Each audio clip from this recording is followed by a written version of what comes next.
이동형 뉴스 정면 승부. 이동형의 뉴스 정면 승부.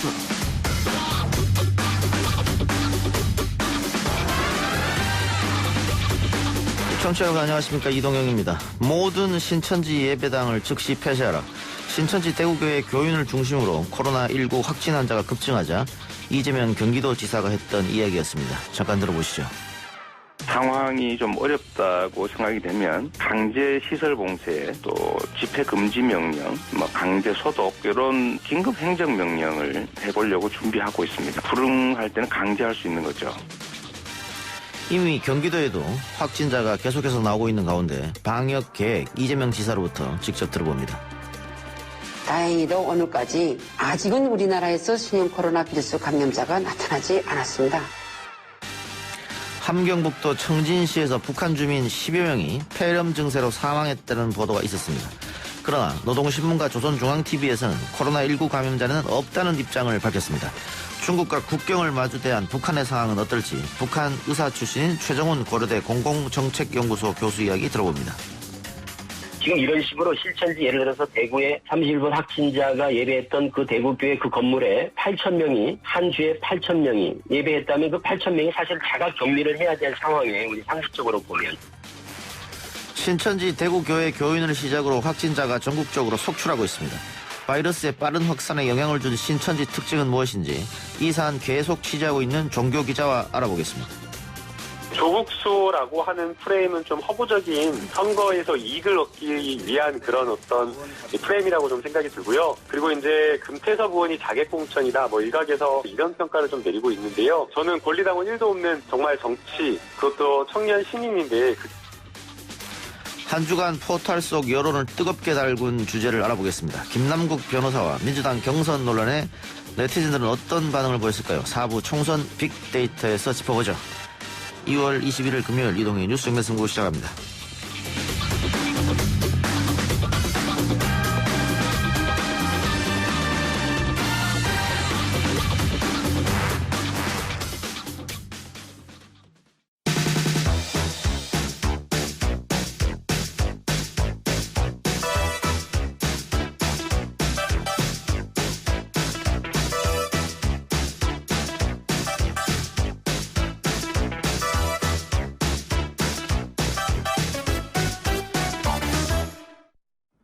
신천지 교인을 중심으로 코로나19 확진 환자가 급격히 증가하자 정부는 물론 지자체들도 감염 확산의 비상입니다.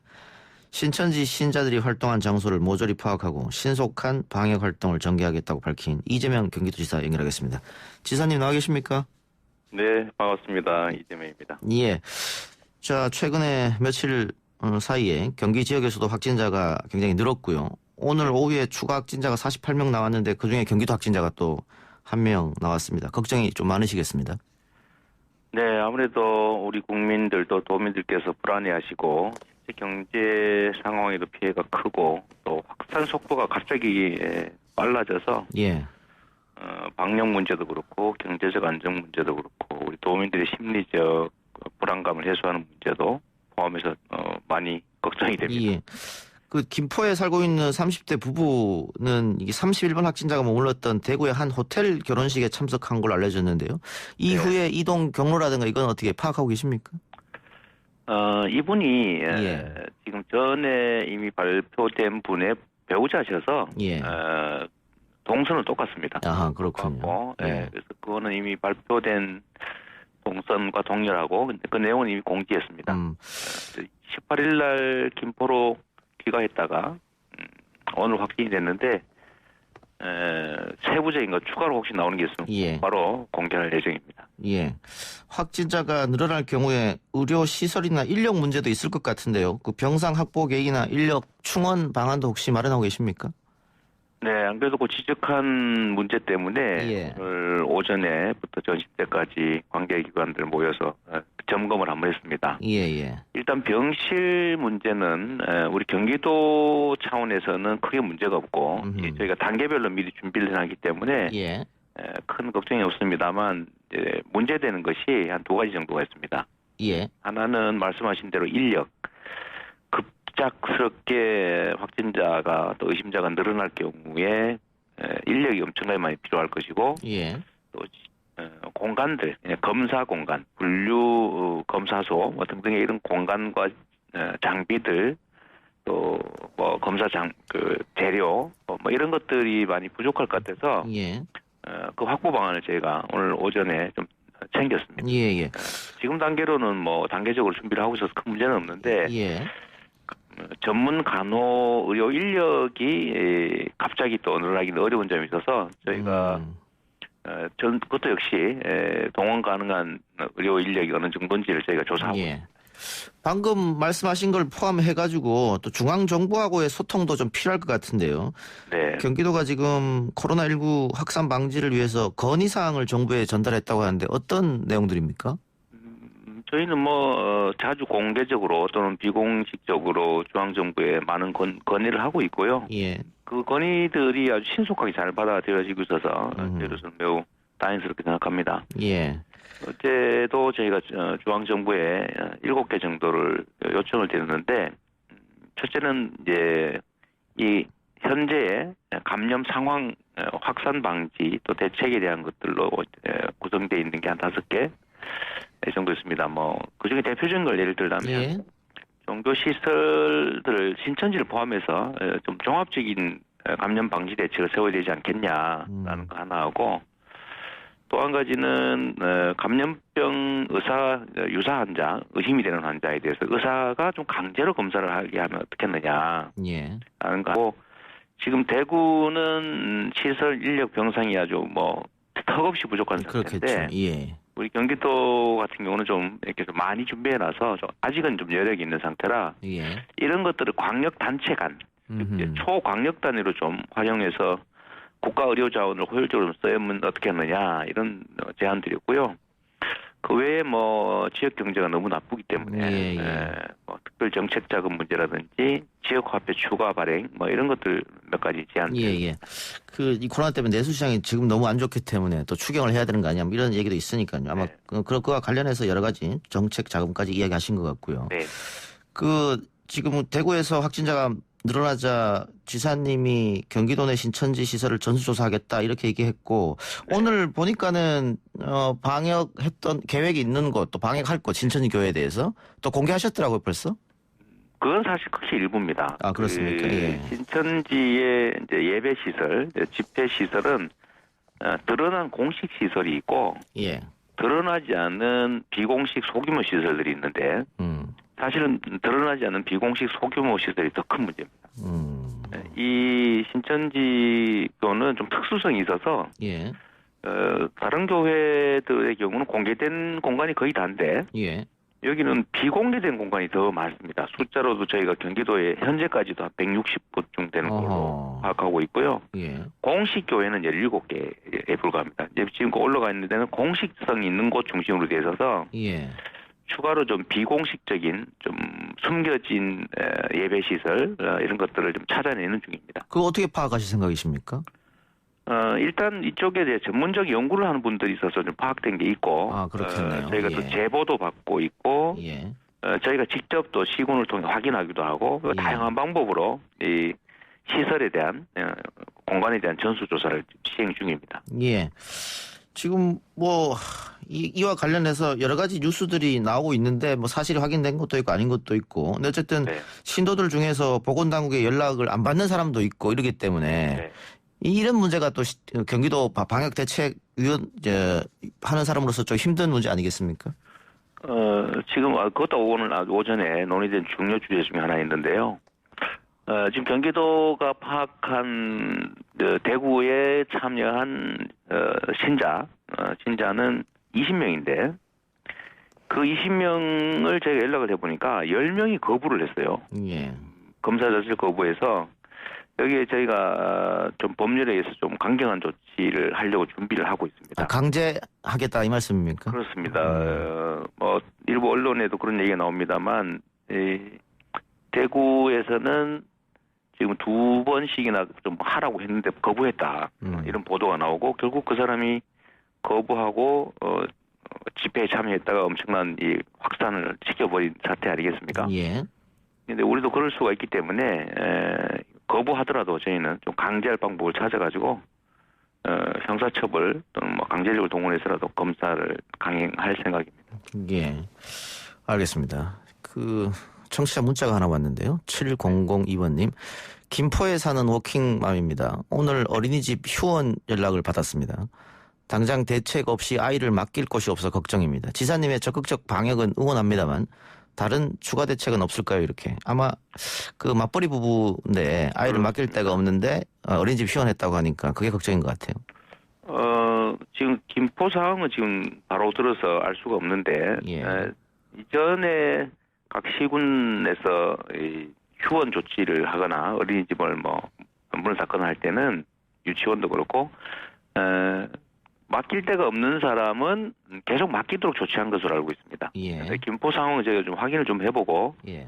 무조건 못 나오게 하면 사실 지금 말씀하신 그런 상황이 발생하기 때문에 그중에 꼭 필요한 경우에는 계속 이렇게 좀 보육해 줄 수 있도록 저희가 한번 검토를 하도록 하겠습니다. 예, 감사합니다. 예, 또 한 분은 유튜브로 카페 5번 출구님께서 아프리카 돼지 열병도 막았는데 이재명 지사가 잘할 거라 믿습니다. 이거는 격려의 어떤 메시지네요. 네. 예. 지금 저희가 실제로 좀 강경 조치 또는 과잉 조치를 한다고 말은 하는데 예. 사실은 그러지 못하는 경우가 많습니다. 예. 아까 잠깐 말씀드렸습니다만 대구의 검사를 거부했다는 그분은 사실은 법률상 강제 조치를 할 수 있었거든요. 예. 경찰력을 동원해서라도 물리력을 사용할 수 있었는데 몰랐거나 그런 제도가 있다는 사실을 예. 또는 알면서도 나중에 민원이 발생하거나 이럴 거를 꺼려해서 안 했을 가능성이 많습니다. 사실 법에 있는 것조차도 조치를 안 하니까 결국은 뭐 거부하고 돌아다니다가 이런 심각한 사태를 불렀는데 예. 저는 그렇게 생각합니다. 이게 한두 명의 문제가 아니고 우리 공동체 전체 안위에 관한 문제이기 때문에 최소한 법률이 허용하는 조치들은 좀 공무원이 욕먹고 또는 뭐 반발을 받더라도 해야 된다 이런 생각하고요. 저희가 말씀처럼 돼지열병도 사실은 법률에 없는 조치들, 매수, 이런 매수해서 폐기하는 그런 조치까지 해가면서 했는데 예. 나름 효과는 좀 있었던 것 같고 이번 코로나 사태도 저희가 좀 할 수 있는 예. 법률이 허용하는 해서는 안 될 일을 제외한 법률이 허용하는 최대 강력한 조치들을 통해서 저희가 방역은 최대한 안전하게 예. 해 나가도록 하겠습니다. 너무 걱정 안 하셔도 되지 않을까 싶어요. 예. 네. 또 하나 지금 대구 같은 경우에는 이 사태가 확진자가 막 늘어나고 역학조사관이 없다 뭐 이런 문제가 좀 지적받았는데 경기도는 어떻습니까? 이 역학조사관. 저희는 이제 메르스 사태를 직접 경험했기 때문에 예. 원래 저희 경기도도 2명이 의무 배치돼 하도록 돼 있었는데 저희는 원래 6명 보유하고 있었고요. 예. 이번 사태 시작되자마자 다시 6명 추가 임명해서 12명이 했고 그리고 현재는 다시 또 추가 임명해서 28분을 모시고 있습니다. 예. 역학조사관을 역학조사관 뭐 부족 문제는 전혀 없습니다. 예. 사실 미리 준비를 해놔야 되죠. 그렇군요. 아까 전에 경기도에서 정부의 긴급 건의사항 중에 중소기업 소상공인 특별정책자금 지원 확대가 있고 네. 지역경제 한파 대응 위한 지역화폐 확대 발행, 국비 지원 뭐 이런 게 있는데 네. 지금 벌써 추경 얘기가 나오는데 추경은 필요하다고 혹시 보십니까?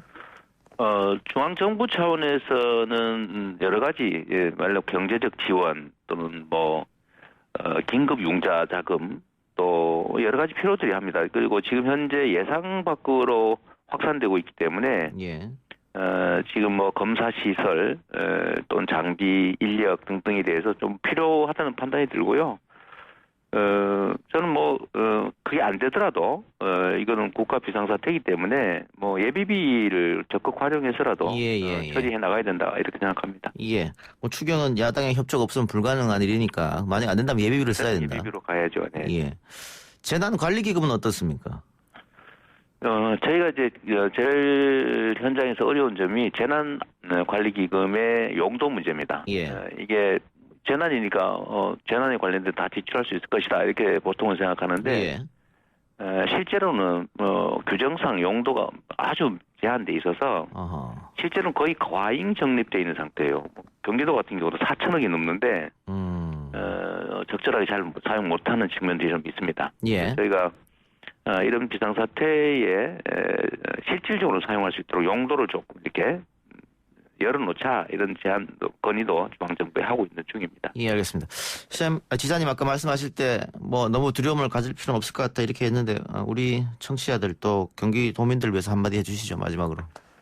네, 저희가 방역은 뭐 방역 당국 입장에서 총력을 다해서 예. 정말로 좀 심하다 이렇게 생각될 정도로 저희는 실제로 합니다. 경기도는.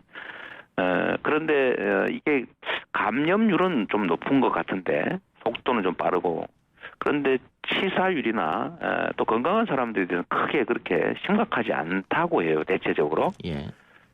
그래서 좀 합리적인 판단을 좀 해주시면 좋겠다는 생각이 들고 너무 큰 공포감을 가질 필요는 없겠다. 또 방역당국 특히 경기도를 믿어달라 이런 말씀드리고요. 하나만 저희가 좀 추가를 드리면 이 방역당국의 역량이 한계가 있습니다. 예. 그중에 하나가 정보 부족인데 예를 들면 신천지에 숨어있는 종교시설들 이거를 저희가 찾아내야 되는데 사실은 제보가 되게 중요해요. 예. 지금 저희가 031-120 120번 전화로 제보를 받고 있는데 오늘 오전까지 130건 정도의 제보를 받았습니다. 신천지 관련해서입니까? 신천지의 예배당이 이렇게 있다. 예. 보니까 이미 우리가 알고 있는 것도 상당수가 있지만 모르는 것들도 상당히 많이 알게 돼서 저희한테 크게 도움이 됩니다. 관심 가지고 제보도 해주시고 정보에 대해서는 가짜 뉴스에 너무 현혹되지 마시고 예. 의도가 있는 가짜 뉴스가 많기 때문에 발표되는 정부의 또는 뭐 지방 정부의 정보를 신뢰하셔도 되겠다. 그 말씀 꼭 드리고 싶습니다. 알겠습니다. 제보 전화가 032-120.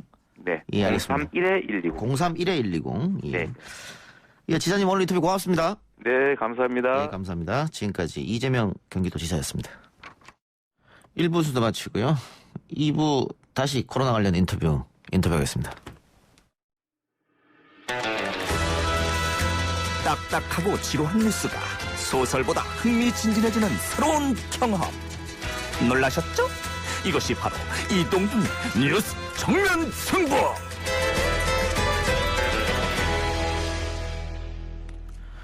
코로나19 관련 이야기 이어가 보겠습니다. 함경북도 청진시에서 북한 주민 10여 명이 폐렴 증세로 사망했다. 미국의 북한 전문 매체 자유아시아방송이 보도한 내용입니다. 북한의 공식 입장은 우리는 코로나 감염 환자 없다. 북한은 코로나19 청정국이다. 라는 이야기인데요. 실상은 좀 다를 수 있다는 얘기가 나오고 있습니다. 북한에서 의사로 전염병 치료를 담당한 바 있는 고려대학교 공공정책연구소 최정훈 연구교수 연결합니다. 교수님. 예. 예, 안녕하십니까. 예, 안녕하세요. 예, 교수님, 2012년에 오셨으니까 2003년 사스, 2009년 신종플루 유행 당시에는 북한에 계셨지 않습니까? 예, 그렇죠. 예, 당시 예. 북한 상황이 어땠습니까? 북한도 이렇게 전염병 때문에 야단 법석을 돌면서 관련한 전염병 대응을 하느라고 했죠. 예. 그때 우리 정부가 북한에 독감 치료제 타미플루를 보낸 바 있는데 이 약으로 그럼 치료를 했었던 겁니까? 그렇죠. 2009년도 상황인데, 예. 당시 이제 북한이 당시 신종플루 환자들이 너무 이제 증가하기 때문에 예. 이제 다급한 나머지 이제 남한 정부에 이제 예. 도움을 요청했겠죠. 예. 지금 북한의 의료 시스템이 굉장히 낙후돼 있기 때문에 지난달에 중국과 국경을 폐쇄해버렸지 않습니까? 예. 한번 뚫리면 거침없을 것이다 이런 판단 하에서. 그렇죠. 예, 그런데 지금 자유아시아 방송이 북한 주민 12여 명이 폐렴 증세로 사망했다 이렇게 보도했단 말입니다. 이거 어떻게 보세요? 네. 그거는 예. 지금 신종 코로나 사태가 아니라도 북한에서는 해마다 지금 또 한창 인플루엔자라든가 독감이라든가 각종 홍역, 예. 수두, 예. 각종 전염병들로 이제 인명 피해가 항상 벌어지고 있는 때입니다, 지금. 예. 예. 특히 낙후된 시골 지역은 더 심각하겠죠. 그렇죠. 예. 그게 의료 시설도 잘 없고 약도 부족하기 네. 때문에 그렇습니까? 그렇습니다. 일단 진단도 어렵고 치료도 어렵고 예. 그래서 있어요. 예. 북한의 의료 시스템이 어느 정도 낙후돼 있는지 좀 설명 좀 해주세요. 어느 정도 낙후돼 있냐면요. 예. 우리가 흔히 병원, 보건의료기관이라 하게 되면 뭐 전기라든가 수도 정도는 아주 기본이지 않습니까? 그거는 뭐. 예. 그런데 일단은 북한에서는 보건의료기관이라고 해도 일단 이 기본적인 가장 기본적인 이 두 가지부터 해결이 안 됩니다. 전기수도가 안 됩니까? 예. 그다음에 이제 그 의료기관들에서 뭐 진단을 위한 실험실이라든가 진단 장비, 치약들 그리고 이제 진단을 하게 되면 치료를 해야 되는데 약도 부족하고 각종 이런 모든 것이 다 부족하네 그런 상황입니다. 예. 지금 말씀하신 대로 진단 장비가 부족하다 그러면 코로나19를 확인하려면 진단 키트, 진단 장비가 필요한데 이런 기본적인 것도 북한 의료시설은 없다 이 말씀이죠? 없죠. 그러면은 만약 정말로 방역망이 뚫리게 되면 큰일 나는 일이 벌어질 텐데. 예, 그렇죠. 예. 코로나19 이게 그런데 중국하고 국경을 마주하고 있고 네. 언제 끝날지 알 수 없는 상황 아니겠어요? 북한으로서도 그렇죠. 참 답답한 상황이겠습니다. 그렇죠. 한 정도가 아니죠. 예. 그럼 어떻습니까? 이 방역 물품이나 진단 장비 같은 거 우리가 좀 도와줄 수도 있을 것 같기도 한데요. 예, 남한 정부는 이제 북한하고 이제 신종 코로나 바이러스 사태에 대비해가지고 협력과 공동의 대응을 이렇게 요청을 했거든요. 예. 그런데 이제 아직까지 북한 당국이 지금 묵묵부답으로 지금 응대를 안 하고 있는 그런 상황입니다. 북한이 응대를 안 한다는 것은 코로나19를 도움 없이 막을 수 있다 이렇게 판단하는 걸까요? 일단은요, 당시에 지금 진단 시약이라든가 특히 이것은 이제 신종 코로나 바이러스가 치료 약물이 없는 지금 상황이기 때문에 도움을 요청한다고 해도 실질적으로 치료 약물 같은 경우에 이제 도움을 받을 수 있는 이런 것도 이제 타산해 가지고 그래가지고 이제 또 이제 북한 당국이 이제 자존심이 걸린 문제이기도 하고 하기 때문에 아마 그런 것 같습니다. 2009년에는 타미플루라는 치료제가 있었기 때문에 도움을 받은 것이고. 그렇죠. 예, 지금은 마땅한 치료제가 없기 때문에 일단은 그냥 시간을 두고 지켜보겠다 이런 입장일 수 있겠네요. 네, 그렇죠. 예. 알겠습니다. 교수님 오늘 인터뷰 여기까지 듣겠습니다. 네, 감사합니다. 네, 고맙습니다. 지금까지 고려대학교 공공정책연구소 최정훈 연구교수였습니다.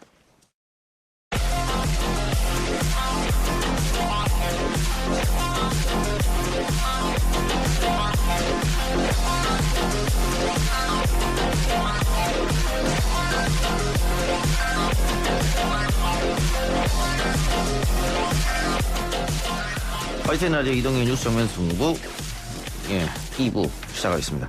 오늘 나온 뉴스들을 언박싱해드리는 기자 언박싱 시사저널 유지만 기자 나왔습니다. 어서 오십시오. 예, 안녕하세요. 계속 지금 저희가 코로나 이야기를 하고 있는데 확진자가 오늘도 급속하게 늘었습니다. 그런데 정부가 감염병 위기 경보를 여전히 경계로 유지하기로 했다면서요? 예, 앞으로 어떻게 될지 모르겠지만 일단 정부는 현재 감염병 위기 경보를 경계로 유지하기로 했습니다. 다만 방역 대책 자체는 가장 높은 단계인 심각에 준하는 대책을 펼치기로 했습니다. 예, 경계로 유지하기로 한 것은 막을 수 있다는 자신감이 있는 것 같기도 하고 이게 또 신천지 때문에 갑자기 늘어난 거지 않습니까? 그전에는 다 방역망 안에 있었고. 일단 방역 당국의 판단은 현재 상황을 통제할 수는 아직 있다라고 하고 있습니다. 왜냐하면 지금 발생되고 있는 신규 확진자들이 대부분 이제 신천지와 관련된 분들이시고 그다음에 확진자가 새로 나온다 하더라도 증상이 좀 경미하다고 판단을 좀 하고 있어요. 그래서 심각 단계까지 아직 격상하기엔 좀 이르고 왜냐하면 지금 200명의 확진자가 200명이 넘긴 했지만 사실 격리가 해제되는 분들도 지금 생기고는 있거든요. 그렇죠. 그러니까 실제로 지금 치료받는 분들은 200명이 아직 안 됩니다. 이제 아직은. 그래서 이제 박능우 중앙사고수습본부장 같은 경우에는 앞으로 한 열흘 정도 더 봐야지 유행이 확산할지 등을 판단할 수 있고 좀 지켜보겠다고 했습니다. 예, 오늘 오후에도 40여 명의 확진자가 새로 생겼는데 또 문제는 대부분이 또 대구에 국한돼 있거든요. 예, 맞습니다. 대구 지역 경제는 직격탄을 맞아버렸습니다. 예, 지금 대구가 좀 비상 상황을 맞이했습니다. 가장 번화한 동성로도 사람이 한 명도 없다고 하는데 그래서 민주당이 코로나19 대응을 위해서 추경 논의를 한다고 해요? 예, 오늘부터 이제 추경 논의가 본격화됐습니다. 민주당은 23일 고위 당정협의회를 열어서 추경 편성 방안을 논의할 예정입니다. 당초에는 좀 예비비 등 가용 예산으로 좀 가능하지 않겠냐라는 관측이 있었는데 대구에서 확산세가 너무 급증하다 보니까 추경을 이제 논의하게 됐습니다. 추경이 필요할 것 같긴 한데 일단 추경은 야당의 협조가 필요하지 않습니까? 예, 맞습니다. 황교안 대표가 처음에는 추경 안 된다고 했었거든요. 어제하고 오늘의 좀 야당의 미래통합당의 분위기가 좀 바뀌었거든요. 바뀌었습니까? 예. 어떻게 바뀌었습니까? 어느 경우에는 황교안 대표가 당 최고위원회에서 문재인 정권, 그러니까 혈세를 퍼붓는 건 안 된다는 식의 취지의 얘기를 했었거든요. 그러니까 현재 지금의 경제 상황을 비상식으로 진단하며 예상을 뛰어넘는 특단의 대책이 필요하다고 말했지만 경제 이유의 위기는 문재인 정권이 3년간 해온 사회주의 실험 때문이다. 이런 지적도 했었고요. 그리고 전염병 등 대외 변수 탓을 멈춰라. 뭐 이런 얘기를 했었는데 오늘 같은 경우에는 황교안 대표 본인도 좀 말이 바뀌었습니다. 전날 이제 어제 그 발언에 대해서 이제 여당이나 지지자들의 비난이나 대구 쪽의 또 비난도 이어지니까. 아니, 그럴 수밖에 없는 게 미래통합당의 텃밭이라고 할 수 있는 것이 대구인데. 예. 추경 안 된다고 하면 당연히 대구에서 반발하겠죠. 네, 반발이 심했죠. 예. 그러니까 오늘 같은 경우에는 이 관련 질문에 필요성 있는 추경은 해야 한다는 입장이다. 추경이 정확하게 만들어지고 집행돼야 된다. 이렇게 좀 바뀌었습니다, 태도가. 예. 야당이 협조를 하면은 추경은 무리 없이 이뤄질 것 같은데. 지금 대구 경북 지역에 인력도 지금 많이 부족한 상황이라고 해요. 예. 김부겸 의원도 이제 긴급 추경을 요청했다고. 김부겸 의원 같은 경우에는 대구를 초비상 상황이라고 표현을 했습니다. 예. 오늘 라디오 인터뷰에 나와서 현재 방역도 필요하지만 지역 경제가 꼼짝을 안 하고 있으니 긴급 수혈이 필요하다면서 이제 추경을 강하게 요청을 했습니다. 예. 이미 지난 12일이었죠. 여당의 김영춘, 그다음에 김두관 의원과 함께 추경 편성을 촉구를 했었고요. 이제 대구에서 확산세가 급증하다 보니까 추경 편성을 다시 요청을 한 겁니다. 예. 이 권영진 대구시장을 비롯해서 각 지자체장이 다른 지자체하고 협의도 필요할 테고 또 중앙정부하고 협의도 필요할 것 같아요. 예. 알겠습니다. 총선 관련 질문으로 넘어가죠. 손혜원 무소속 의원이 비례정당 창당 검토를 시사했다고 하는데 어떤 얘기입니까? 예, 손혜원 의원이 미래통합당과 같은 이제 비례정당을 하나 만들어야 되지 않겠냐. 비례정당 창당을 검토하겠다. 미래한국당. 예, 미래한국당과 같은. 예, 기자들도 헷갈리네요. 예. 그래서 자신의 이제 유튜브 채널이죠. 예. 손혜원 TV에서 더불어민주당이 나서서 선거법을 개정했는데 위험한 부분에 대해 일체 검토가 없었던 것이 아닌가 싶다면서 예. 그 보수 진영이 이제 비례정당을 만들었는데 그렇기 때문에 비례정당을 만들지 않고 그냥 있을 수는 없겠다 싶다 하면서 비례정당 창당을 검토하겠다고 얘기를 했습니다. 예. 이렇게 가다가는 보수정당이 일당도 될 수 있다. 그런 위기감이 있다. 이런 얘기 같아요. 예. 그러면 과연 이 이야기가 민주당과 교감이 있었겠느냐 이런 질문이 자연히 이어질 것 같은데. 아직까지 민주당과 교감을 하진 않은 것 같습니다. 예, 다만 이제 손혜원 의원 본인이 뜻이 있는 분들과 이제 협의를 하겠다 이런 입장입니다. 예. 민주당도 우리는 모르는 일이다 그런 것 같은데. 예. 근데 지금 2달도 안 남은 상황에서 시간이 촉박하지 않습니까? 다 정당을 만든다고 한다는 게. 예, 한다면 좀 발빠르게 움직여야 되겠죠. 예. 그리고 비례대표 후보도 정해야 되고요. 예. 그렇네요. 이게 전국 5개 지역구에서 5,000명 이상의 당원이 또 필요한데 그런 작업도 필요할 테고. 어쨌든 이 부분에 대해서는 손혜원 의원이 따로 인터뷰를 하고 있지 않기 때문에 아직 창당이 들어갔다 이렇게는 볼 수 없겠네요. 예, 아직까지는 검토 단계입니다. 예, 좀 지켜보기로 하고요. 원유철 미래통합당 의원이 불출마를 선언했네요. 예, 5선의 중진 의원이죠. 미래통합당 원유철 의원이 오늘 4.15 총선 불출마를 선언을 했습니다. 예. 이로써 이제 현재까지 이제 원유철 의원이 불출마를 선언하면서 미래통합당에서 불출마 뜻을 밝힌 현역 의원이 총 22명으로 늘어났습니다. 예.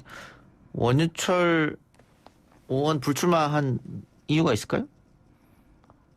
이게 지금 재판에서 징역형이 나왔기 때문에 어차피 공천받기는 어렵다. 예. 징역 10월형이 나왔거든요.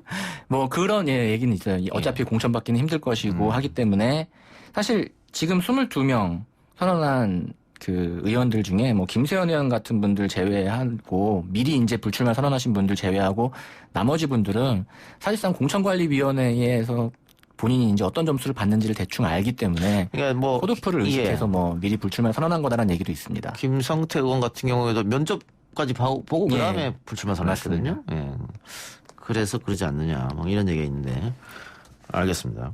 안철수계 의원들이 미래통합당으로 갔습니까?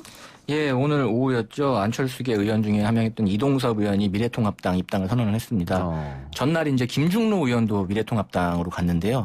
이동섭 의원도 미래통합당으로 갔습니다. 그래서 안철수 의원도 이 사실을 알고 있었고, 다만 이제 본인은 이제 이 미래통합당 합류 움직임에 대해서 안타깝지만 개인적 선택과 결정을 존중한다 이런 입장을 밝혔습니다. 예, 미래통합당으로 가기 전에 안철수 의원에게 뭐 결정을 해달라, 같이 가자 이런 뜻 같은데 그건 안철수 의원이 예. 바른미래당 출신 비례대표 의원들이 이제 19일 날 예. 안철수 전 대표하고 만찬을 하면서 통합당과의 연대를 좀 요구를 했습니다. 예.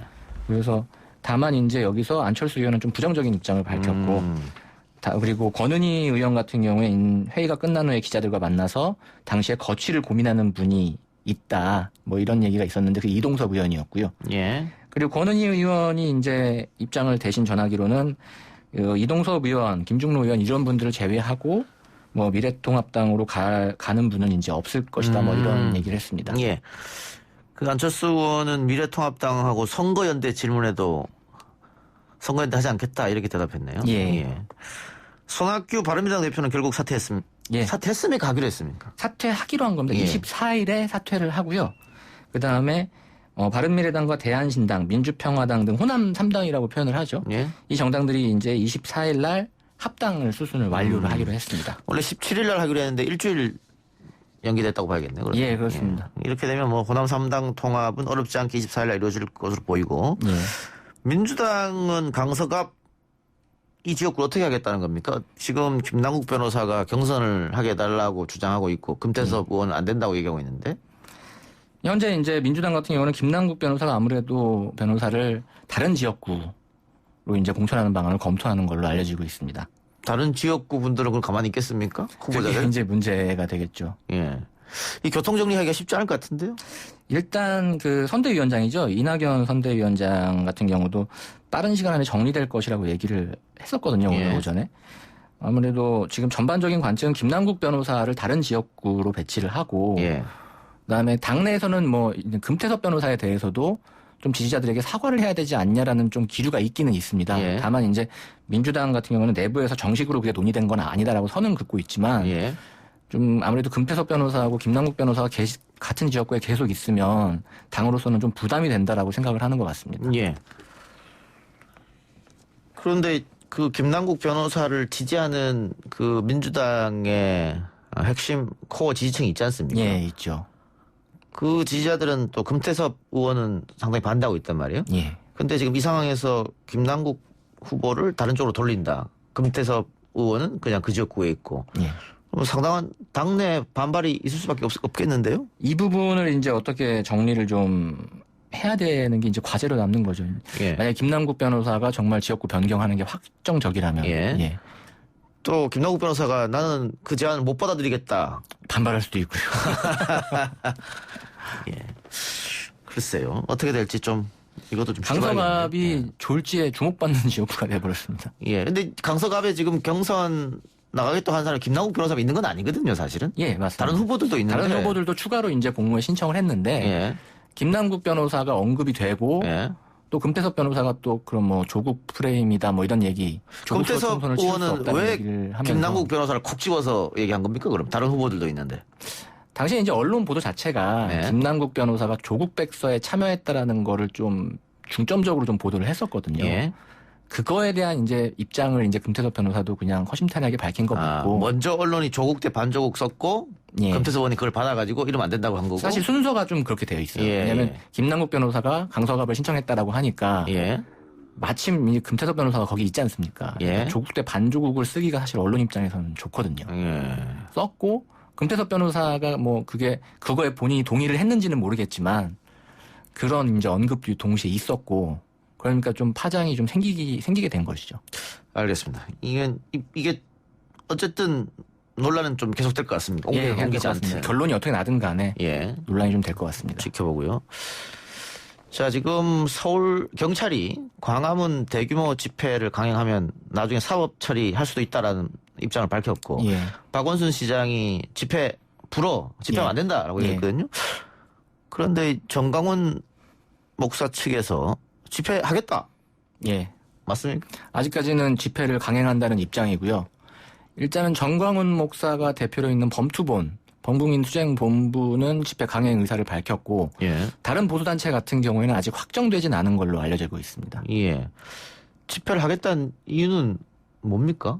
지금 다들 모임도 조심조심 하고 있는데 이게 이 상황에서 대규모 집회, 군중 집회를 연다는 게 조금 이해가 안 가는데. 이제 그쪽 보수단체 관계자 이제 입장은 뭐 중국인들의 입국을 막지도 않으면서 집회를 못하게 하는 건 말이 안 된다 뭐 이런 얘기를 하는데요. 아무래도 정광훈 목사 본인이 선거법 위반 등으로 지금 수사를 받고 있는 입장에서 더 강경하게 나가야 된다라고 판단한 거 아닌가 싶기도 합니다. 근데 지금 확진자가 200명이 넘은 상태고 예. 지역사회로의 전파는 이루어졌는데 거기다 종로구에서도 확진자가 지금 발생을 했거든요. 그렇죠. 복지시설에서. 예. 그런데 광화문에서 대규모 집회를 하겠다는 것은 어떻게 될 것 같아요? 그래서요. 경찰은 이게 지금 이게 경찰도 이렇게 나왔고 서울시도 집회를 금지했기 때문에 집회가 만약 열린다면 충돌이 지금 굉장히 우려되는 상황이긴 해요. 언제 그쪽에 문의를 해봤습니까? 인터뷰하면서? 저는 아까 이제 오전 지나고 점심때쯤. 점심때 예. 그때까지도 집회는 가능하겠다는 입장이었습니까? 집회를 한다, 일단 일정대로 한다 이런 예. 입장이었습니다. 이번 주말입니까? 예. 주말 토요일과 일요일 모두 집회가 예정돼 있습니다. 예. 토요일 집회 같은 경우에는 거리 행진도 예정돼 있거든요. 예. 자, 또 하나 문제가 이게 조금 있으면 개학을 하지 않습니까? 예. 특히 대학가에서 비상이 걸렸는데 고국으로 돌아갔던 중국인 유학생들이 다 복귀한단 말이죠. 예, 복귀하죠. 이건 어떻게 처리할 것인가. 또 대구에 유학을 하고 있는 또 유학생들도 많은데 예.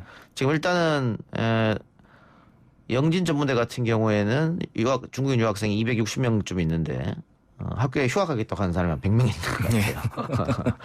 근데 교육부에서도 지침을 내렸습니다. 뾰족한 수는 없는 것 같습니다. 모든 중국인 유학생을 격리할 수는 없는 거 아니겠어요? 예, 일단 거기다가 사실 전체 중국인 유학생의 한 절반 정도 이상은 서울 쪽에 집중돼 있긴 해요. 예. 서울에서도 이제 대책을 마련을 하긴 해야 되는데 그렇다고 중국인 유학생들을 무조건 들어오지 말라라고 할 수도 없는 노릇이고 예. 모두를 격리하기에는 또 시설도 문제도 있고요. 예. 그래서 일단 기숙사에 격리하는 방안 예. 뭐 이런 것도 있습니다만 중국인 유학생들이 거부하면 또 그리고 강제할 수가 없잖아요. 전원이 기숙사에 사는 것도 아닙니다. 그러니까요. 예. 지금 교육당국이나 학교 대책은 유학생이 들어오면 2주 정도 격리하겠다는 방침인 것 같은데 이게 쉽게 되진 않을 것 같아가지고 예, 코로나19 아무리 생각해도 답이 좀 잘 안 보여서 답답하네요. 지역사회 감염이 너무 갑자기 확산이 돼서 예, 당황스러운 상황입니다. 예, 우리 청취자 여러분들 건강 유의하시기 바랍니다. 오늘 말씀 여기까지 듣죠. 지금까지 시사저널의 유지만 기자였습니다. 예, 감사합니다. 뉴스 듣고 3부로 찾아옵니다. 글쎄 안 들려 들을 뉴스 없어 아무 뉴스도 귀에 들어오지 않아 듣고 또 들어도 들을 뉴스 없어 만든 게 이 프로야 이동영의 뉴스 정면승부 YTN 이동영의 뉴스 정면승부 3부 시작하겠습니다. 근본 병마 사건은 마귀의 지심을 안다. 신천지 예수교 증거장막 성전을 이끌고 있는 이만희 총회장이 신도들에게 보낸 문자 내용 중 한 부분이라고 합니다. 31번 확진자를 시작으로 대구 신천지 교회에서 코로나19 확진자들이 속출하고 있습니다. 그리고 전국적으로 확산하고 있죠. 사태 초기에는 은폐 시도 의혹도 있었습니다. 신천지의 어떤 특징들이 코로나19 확산에 영향을 준 건지 이번 사안을 취재해온 국민일보 장창일 기자와 함께 이야기해보겠습니다. 장창일 기자 어서 오세요. 네, 안녕하세요. 신천지 교회의 예배 방식이 기존 교회들과 다르다. 바닥에 쫓겨 앉아서 접촉이 많다. 네. 그래서 확진자가 늘어났다. 네. 사실입니까? 네, 이 신천지가 이 정통 교회들로부터 이단으로 규정받은 단체이긴 한데요. 이건 예. 뭐 너무 종교적인 용어라. 하지만 이런 이유에서인지 몰라도 예배 형태가 독특한 거는 사실입니다. 예. 의자에 앉는 게 아니고 바닥에 앉는데 예. 무릎이 서로 닿을 정도로 가깝게 앉는다. 이런 이야기죠. 가까이 있다 보니 코로나19 같은 이런 바이러스 전염이 빨랐을 수밖에 없고 이 특별히 전염병이 돈다고 행사를 축소했다거나 취소했다 뭐 이런 일도 없었습니다. 하던 대로 그대로 다 했던 거고요. 이 대구교회 지금 문제가 되고 있는 대구교회는 신천지 전국 12개 지파의 본부 중 하나인데 신천지가 이런 일 있기 전에 밝힌 자료에 따르면 이곳 교인만 12,000명에 달합니다. 예. 1,000명이 예배드렸고 이들을 대상으로 방역당국이 소재 파악 진행하고 있는데 확대할 필요가 있습니다. 이 전체 교인과 최근 예배 참석자들에 대한 데이터를 신천지 본부가 정확하게 파악하고 있는데요. 이 31번째 31번 확진자가 9일과 16일 두 차례 예배에 드렸다고 알려져 있는데 매주 최소 8,000명 가까이 이곳에서 예배에 들었을 것으로 추정합니다. 한꺼번에 그렇게 합니까? 한꺼번에는 아니고 이제 여러 차례 예배를 드리는 거죠. 예. 그런데 뭐 예배 방식도 그렇습니다만은 그 비밀주의가 있는 거 아니냐. 네. 그래서 신천지 쪽에서는 적극 협조하겠다. 네. 방역에 이렇게 네. 얘기는 하고 있습니다만 그 연락이 안 되는 사람도 다수고 네. 그리고 확진자들도 자기가 갔던 곳을 이야기하지 않고 네. 모든 사람이 그런 건 아닙니다만 네. 그런 경우는 왜 그런 겁니까? 네, 지금 이 신천지가 좀 특성을 아셔야 되는데, 신천지가 비밀로 그동안도 이제 위장을 해서 활동을 해왔습니다. 예. 위장을 할 수밖에 이제 없는 이유들이 있는데, 이분들이 그 신천지가 지금 이제 이 코로나19 이 바이러스로 인해서 이제 많이 이제 회자되고 있지만, 기독교계 안에서는 그동안 굉장히 많은 이야기들이 있던 단체이기 때문에, 이분들이 본인이 신천지다 이렇게 말하고 다니면서 포교 활동을 하는 거는 불가능합니다. 피하죠, 다. 사람들이 피하니까. 그렇죠. 그리고 이분들이 보통 포교하는 1순위 대상은 기존 기독교인입니다. 기존 기독교인 개신교나 가톨릭 신자들 대상으로 포교를 많이 하는데 교회에서는 이제 신천지에 대한 이야기를 워낙 많이 하기 때문에 신분을 드러내고서는 활동을 할 수 없습니다. 뭐 교회 입구에 신천지는 뭐 출입 금지 이런 것도 있다고 하네요. 네. 그건 또 왜 그러냐면은 이분들이 이중 교적을 가지고 있어요. 신천지에 교인이 등록이 되어 있으면서도 일반 정통교회 신자로 등록이 되어 있습니다. 그 교회에 들어가서 활동을 하는 거죠. 왜냐하면 이제 교인들을 빼와야 되니까. 예. 그러니까 자신들이 신천지라고 밝히게 되면 포교가 불가능하니까. 그렇죠. 일단 숨기고 위장해서 들어간 다음에 나중에 이 얘기를 하겠네 그러면. 네. 그렇군요. 자, 그리고 또 하나 궁금한 게 지금 대구에서 가장 많은 확진자가 나오고 있습니다만 과천, 뭐 강원도, 또 호남 이쪽에서도 그 대구까지 가서 예배 참석했다가 확진자가 나온 경우가 있거든요. 왜 그 먼 곳에서 이렇게 대구를 갑니까? 이거는 뭐 신천지 교인들은 교인으로 등록된 분들은 빠짐없이 매주 예배를 드린다고 해요. 어디를 가도 그 지역 그 교회 집합 본부를 나가는데 아마 다른 지역 신도들이 대구에 들렀다가 그 교회 갔을 것으로 보는 게 가장 정확할 것 같고요. 그리고 이분들은 교회 들어갈 때 지문을 찍거나 본인들 신천지 어플리케이션을 가지고 출석 체크를 합니다. 이 통계가 본부에서 다 잡히는 거죠. 그래서 매주 누가 어느 교회를 갔고 몇 명 예배 드렸고 이거를 본부에서 알고 있습니다. 정통 교회들은 이 십자가 달린 교회들은 다 다른 교회들인데 신천지는 하나입니다. 어디에서 예배를 드려도 무방한 그런 구조를 가지고 있는 거죠. 네. 우리가 생각하기에 교회는 아무나 들어가서 예배하고 싶을 때 예배하는 걸로 알고 있는데 신천지 교회는 아니군요, 그게. 이 12개 본부 지금 18일에 신천지에서 폐쇄했다고 밝힌 이 12개 지파 본부인데 대구교회도 거기에 속해 있는 거고 여기는 아무나 들어가서 예배를 드릴 수가 없습니다.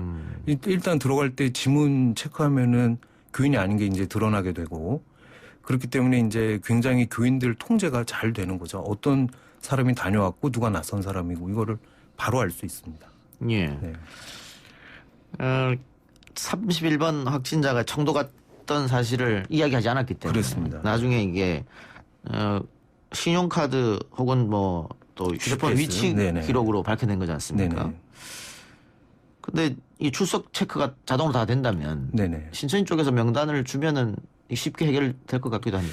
글쎄, 저희 취재 기자들도 이제 그 부분 제일 관심이 있는 부분인데 신천지에서 데이터를 분명히 다 가지고 있어요. 그거를 지금 방역 당국에 공개하면은 사실 어떤 분이 어디를 언제 갔다, 뭐 어디서 예배드렸다, 누구를 접촉했다 이런 것들 알 수 있는데 그런 부분 조금 아쉬운 부분이죠. 그러니까 그 30일 확진자가 그 청도 갔던 것을 이야기하지 않다거나 또 지금 뭐 400여 명 정도가 전화 통화가 불가능하다거나 이거는 일부러 숨기는 게 아닌가 싶은데. 그렇죠. 신천지의 공식 입장은 그게 아니죠. 그게 숨기라고 아니고. 한 적이 없다 이런 그렇죠. 거잖아요. 네. 적극 협조하겠다 이런 거잖아요. 네네네. 이분들이 뭐 아마 뭐 명령에 따라서 숨었다 그렇게 보지는 않고요. 예. 자발적으로 숨을 수밖에 없는 이유가 있는 게 아닌가 이런 생각을 좀 합니다. 오늘 어떤 그 매체에서 보도를 했는데 이 지금 300여 명 정도 되는 대구교회 신자들 지금 연락 두절되신 분들이 아마도 신분이 드러나면 굉장히 큰 일이 날 수밖에 없는 그런 신분의 사람들. 예를 들어서 정통교회 목사의 자제들, 선교사의 자제들이 아닐까 이렇게 지금 보고 있습니다. 만약에 이제 그 신분이 드러나게 되면 굉장히 큰 사달이 나겠죠. 이게 왜 그런 이단으로 규정된 단체에 갔느냐부터 시작을 해가지고. 그래서 이분들이 그런 이유 때문에 지금 자발적으로 피하는 게 아닌가 그렇게 보고 있습니다. 또 하나 아까 이재명 경기도지사하고 인터뷰할 때 나왔던 이야기입니다만 신천지가 뭐 교회에서만 예배를 하는 게 아니고 뭐 복음방 혹은 자기들끼리 따로 모임 장소를 만들고 이런 거는 조사를 해도 잘 드러나지 않는다 이렇게 얘기했거든요. 사실입니까 그것도? 그 사실이고요. 이 지금 들으시는 분들이 굉장히 낯서실 텐데 이런 하여튼 그 신천지가 84년부터 이런 식의 포교 활동을 했습니다. 복음방, 위장센터, 카페, 그다음에 교회들도 있는데 그 교회들은 정통교회 간판을 달고 있어요. 그러니까 일반인들이 가서 저기가 신천지구나 알 수 있는 곳은 지금 현재 폐쇄한 12개 지파본부 말고는 없습니다. 그렇습니까? 네. 그렇기 때문에 지금 이런 시설들, 신천지 관련한 시설들이 전국 수천 개가 있는데 이 시설들을 살피지 않고는 사실 완벽한 지금 대구교회에서 흩어진 교인들을 찾아내고 방역한다. 이게 쉬운 일이 아닐 것 같습니다. 일단 신천지 입장은 모든 교회를 폐쇄 조치했다. 그리고 예배도 온라인으로 하라고 했다. 이렇게 말하고 있잖아요. 그런데 지금 청취자 문자도 비슷한 게 하나 왔고 인터넷 커뮤니티에서 오늘 계속 퍼졌던 이야기 중에 하나가 신천지에서 지령이 내려왔다. 이번 주는 신천지 예배 참석하지 말고 일반 교회로 나가서 뭐 코로나 전파 후에 코로나가 신천지만의 문제가 아닌 것으로 해라. 뭐 이런 얘기, 이건 어떻게 가짜 뉴스입니까? 어떻습니까? 글쎄요, 그거는 지금 오늘 하루 종일 저희 기자들도 그게 사실인지 여부 확인을 했는데 뭐 신천지에서 확인해주지 않는 이상이 알 수가 없고 그 신천지 카톡방에서 그런 게 돌았다고 한들 뭐 이건 확인할 수가 없는 부분인데 앞서 말씀드렸지만은 이분들의 포교 대상이 기존 교회 교인들이기 때문에 기존 교회로 흩어질 가능성은 뭐 상당히 큽니다. 그래서 오늘 그 대구 기독교 총연합회가 이번 주일 예배를 교회 문을 닫겠다 그런 결정을 했어요. 그 결정한 이유는 두 가지인데 교회가 또 다른 이 코로나 바이러스 확산에 그 통로가 되지 않기 위한 조치고 또 다른 하나는 신천지 교인들이 예배를 드리러 올 가능성 그간의 이제 그동안의 행태를 봤을 때 반드시 올 것이다라는 그런 염려 때문에 이제 교회 문까지 닫는 결정을 하게 된 겁니다. 그러면 기존에 있는 대구에 있는 모든 교회가 이번 주는 예배를 안 하는 겁니까? 아니요. 그건 물론 자발적으로 참여를 결정을 하는데 이미 상당수의 교회가 영상으로 예배 대체하기로 결정을 했다고 합니다. 뭐 유튜브를 하는 것도 있다고. 그럼요. 홈페이지 통해서 이제 설교 공유하는 거죠. 자, 또 하나 문제는 청도인데요. 청도에 소재한 대남병원. 여기서 사망자도 한 명 이제 나왔고 확진자도 굉장히 많이 나왔고 맞습니다. 의료진도 확진자가 나왔단 말이죠. 여기가 이렇게 많이 나온 이유가 어디 있습니까? 이 청도에서 1월 31일에 이 신천지 교주 이만희 총회장의 형 장례식이 있었습니다. 2월 2일까지. 그때 상당수의 신천지 교인들이 여기에 이제 조문 문상을 갔을 거로 보고 있고 31번 그 확진자도 GPS 추적 통해서 이 청도에 간 사실이 드러났는데 지금 조문을 했는지 여부는 뭐 본인이 이야기를 안 하기 때문에 알 수 없지만 아직도 추정은 하고 있는 거죠. 청도에 갔기 때문에 이제 장례식에 갔을 것이다. 그리고 지금 여러 보도들 중에는 중국에 있는 신천지 이 신도들이 이 장례식에 참석을 했다. 그때 이제 그 춘절 어간이고 해서 상당수의 중국 교인들이 참석을 했다. 이런 보도도 지금 나오고 있어요. 그렇기 때문에 이 청도 병원 장례식장이 슈퍼 전파 진원지로 지금 계속 끊임없이 지목되고 있는 이유가 거기에 있습니다. 그리고 이 청도는 이만희 총회장의 고향이에요. 고향이고 평소에도 신천지 교인들이 버스 대절해가지고 관광을 뭐 일종의 성지순례 같이 그렇게 오는 그런 곳입니다. 예. 근데 장례식장에 어느 정도 규모가 왔는지 파악은 굉장히 어렵겠네요, 그러면. 어렵습니다. 예. 쉬운 일은 아닙니다. 예. 네. 그런데 이만희 총회장의 형의 장례식장이었잖아요. 네. 31번 환자가 지금은 갔을 거라고 추정이 되는데. 네네. 평신도 또 이렇게 막 갑니까? 지금 그래서 지금 31번 확진자가 굉장히 그 신천지 내부에서는 높은 분이 아닐까 그렇게 추정을 하고 있습니다. 예, 그런 얘기가 나와서 제가 여쭤봤어요. 예. 그래서 이 그냥 일반 신도는 아니고 뭔가 이런 교육을 한다든지 뭐 그런 뭔가 지위를 가지고 있는 그런 분 중에 하나가 아닐까 그렇게 보고 있습니다. 예. 신천지 측에서 적극 협조한다고 말만 하지 말고 어떤 좀 정말 행동이 좀 이루어져야 될 것 같은데 31번 확진자 같은 경우에도 아직 다 이야기를 하지 않고 있으니까 이게 방역 당국도 굉장히 골머리를 앓고 있는 것 같아요. 네네. 지금 그래서 지금 이미 앞서 말씀드린 듯이 이제 주일 예배 누가 나는지 확실히 확인을 하고 있고 그런 통계들을 분명히 가지고 있기 때문에 그런 것에 대한 자료 제공 요청 같은 것들, 자료 제공 이런 것들이 좀 원활하게 이루어져야 할 것 같습니다. 예. 지금 신천지 신도들이 자가격리를 하고 있지 않습니까? 네네. 이거는 잘 이루어지리라고 보십니까? 글쎄요, 일단 오늘 이만희 총회장도 통신으로 모든 모임 대체하자 이제 이렇게 말을 했으니까 표면적으로는 그렇게 자가격리 하고 있다고 봐야 되는데 이분들이 포교하는 것에 대해서 굉장히 사활을 걸고 있습니다. 그래서 1년에 몇 명 포교했는지 이런 것도 다 서로 간에 이제 경쟁하듯이 그렇게 하고 있고 그렇기 때문에 과연 지금 이런 일이 벌어졌다고 해서 본인들의 지상 과제인 이 포교 활동이라는 거는 필연적으로 사람을 만나야 되고 다녀야 되는데. 그렇죠. 그걸 쉴까 이게 약간 미지수입니다. 네. 전국의 신자가 어느 정도 됩니까? 30만 명이라고 말하고 있습니다. 30만 명. 네. 원래 이만희 총회장이 몇십만 하면 어떻게 한다고 처음에 만들 때 얘기하지 않았었나요? 예, 14만 4천이라는 성경에 아주 상징적인 숫자가 있는데 이분들이 이거를 실제 숫자라고 보고 있는 거죠. 그래서 14만 4천 명의 신자가 되면 다 이제 하늘로 올라간다. 이 땅에 천국이 임재하고 그 14만 4천 명이 신처럼 왕처럼 세상을 다스린다. 그래서 이게 교리입니다. 적극적으로 포교 활동한 거 아니겠습니까? 14만 4천 명이 되도록. 그렇습니다. 근데 지금 30만 명이 넘었다면서요. 그래서 2014년에서 15년 사이에 14만 4천 명이 넘었는데 그때 만들어낸 새로운 교리는 알곡과 가라지, 진성교인을 가리겠다는 거예요. 진성교인 14만 4천 명을 지금 다시 카운트하고 있는 거죠. 네, 저는 웃음을 참고 있었는데 기자님께서 웃음을 터뜨리셨네요. 알겠습니다.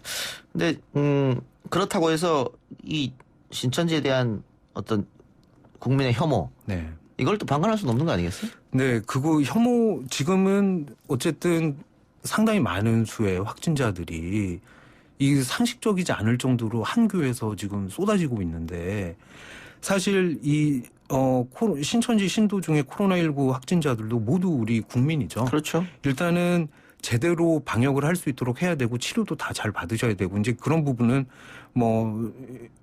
이론이 없는 부분이고 다만 이제 이분들의 예배 방식이나 포교 스타일, 위장하는 습성 등이 필연적으로 확진자가 많이 나오게 생긴 그런 부분들이 있어요. 이런 부분들은 앞으로도 계속 주의를 좀 해야 될 것 같고요. 일단 방역을 위한 정보가 투명하게 공유될 수 있도록 모두가 관심 가지는 그런 자세가 필요할 것 같습니다. 네. 특히 우리 방역 당국에서 신천지 교회의 특징을 좀 파악하고 대책을 굉장히 써야겠네요. 중요한 부분입니다. 네. 알겠습니다. 오늘 인터뷰 여기까지 듣죠. 수고하셨습니다. 네. 예, 지금까지 국민일보 장창일 기자였습니다.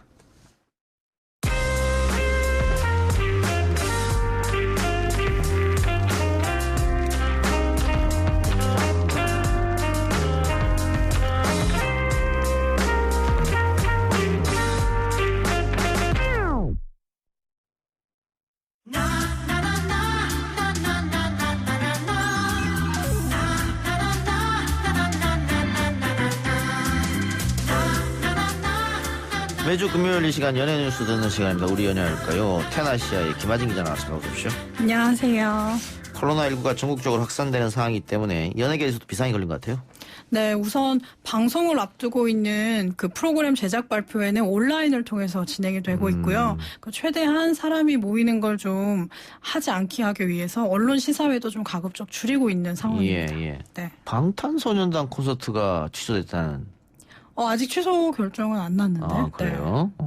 그러면 조금 더 상황을 지켜보겠다는 겁니까? 네, 4월이거든요. 서울 콘서트가. 그래서 아직 결정은 안 된 걸로. 대구 콘서트. 슈퍼쇼. 슈퍼쇼. 네, 그 중에서 이제 방탄소년단이 출연을 하는 거죠. 방탄소년단 콘서트가 아니라 여러 가수들이 나오는데, 네.